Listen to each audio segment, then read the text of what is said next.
একটা বিষয়ে সবাই জানতে আগ্রহী, কখন আমাদের সরকার বিদায় নেবে। এটার জবাব আপনাদের হাতে। কখন আপনারা আমাদেরকে বিদায় দেবেন? অন্তর্বর্তীকালীন সরকারের প্রধান উপদেষ্টা ডক্টর মোহাম্মদ ইউনূস বলেছেন, কখন নির্বাচন হবে সেটা সম্পূর্ণ রাজনৈতিক সিদ্ধান্ত, সরকারের নয়। দেশবাসীকে ঠিক করতে হবে তারা কখন এই সরকারকে বিদায় দেবেন। দেশের সংকটকালে ছাত্রদের আহ্বানে তারা এই দায়িত্ব নিয়েছেন। সরকার সমস্ত শক্তি দিয়ে এই দায়িত্ব পালন করবে। গতকাল রোববার সন্ধ্যায় জাতির উদ্দেশ্যে দেওয়া ভাষণে প্রধান উপদেষ্টা এসব কথা বলেন। দেশবাসীকে ঠিক করতে হবে আপনারা কখন আমাদেরকে ছেড়ে দেবেন। আমরা ছাত্রদের আহ্বানে এসেছি, তারা আমাদের প্রাথমিক নিয়োগকর্তা।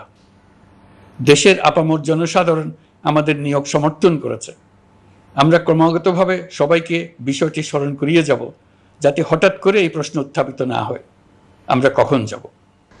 8 আগস্ট অন্তর্বর্তী সরকারের প্রধান উপদেষ্টা হিসেবে শপথ নেওয়ার পর গতকাল প্রথমবারের মতো জাতির উদ্দেশ্যে ভাষণ দেন ডক্টর মোহাম্মদ ইউনূস। বিচার বিভাগ, পুলিশ, প্রশাসন, নির্বাচন কমিশন, অর্থনীতি, শিক্ষা, স্বাস্থ্যসহ বিভিন্ন খাতে সংস্কারের উদ্যোগের কথাও তুলে ধরেন তিনি। সরকার বিভিন্ন ক্ষেত্রে সংস্কারের কাজ শুরু করেছে উল্লেখ করে ডক্টর মোহাম্মদ ইউনূস বলেন, দেশবাসীকে অনুরোধ করব একটা আলোচনা শুরু করতে। আমরা সর্বনিম্ন কি কি কাজ সম্পূর্ণ করে যাব, কি কি কাজ মোটামুটি করে গেলে হবে। এই আলোচনার মাধ্যমে আমরা একটা দিক নির্দেশনা পেতে পারি।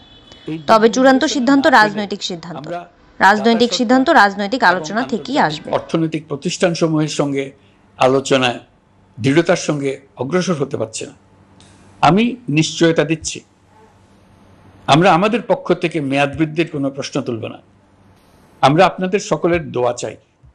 নির্বাচন কমিশনকে সংস্কার করে যে কোনো সময় আদর্শ নির্বাচনের জন্য প্রস্তুত রাখা হবে বলেও জানান প্রধান উপদেষ্টা। তিনি বলেন, ছাত্র জনতার গণঅভ্যুত্থানকে সফল পরিণতি দিতে প্রশাসন, বিচার বিভাগ, নির্বাচন কমিশন ও নির্বাচনী ব্যবস্থা, আইন শৃঙ্খলা খাত ও তথ্য প্রবাহে প্রয়োজনীয় সংস্কার সম্পূর্ণ করে অবাধ, সুষ্ঠু ও অংশগ্রহণমূলক নির্বাচন আয়োজন করা হবে। এর লক্ষ্য হবে দুর্নীতি, লুটপাট ও গণহত্যার বিরুদ্ধে একটি জবাবদিহিমূলক রাজনৈতিক বন্দোবস্তের সূচনা। আমরা জাতি হিসেবে পরাজিত হয়ে যাব।